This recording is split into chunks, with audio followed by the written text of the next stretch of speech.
Guys আজকে দুপুরবেলা ভাত খাবো, তাই গরম গরম ভাত নিয়েছি, সাথে নিয়েছি আলু ভর্তা আর কাঁচামরিচ ভর্তা, আর সাথে নিয়েছি টক ঝাল মিষ্টি এই আমের আচার।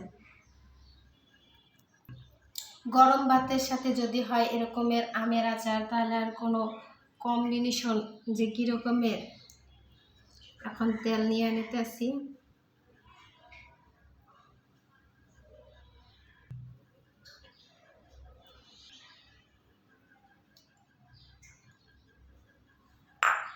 আজকে দুপুরবেলা এইটাই আজকে আয়োজন করছি, গরম ভাতের সাথে ভর্তা আর আমের আচার দিয়ে ভাত, লেবু দিয়ে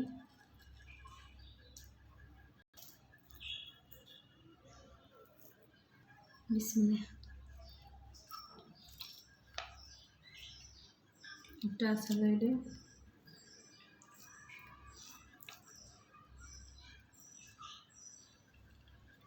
সরিষার তেলের ঝাঁসটা খুব নাকে লাগার মতন, খুবই মজা হয়েছে। গরম ভাতের সাথে এরকমের যদি আচার খেতে চান, তাহলে আপনারা আমাদের স্ক্রিনে দেওয়া হোয়াটসঅ্যাপ নাম্বারে যোগাযোগ করুন।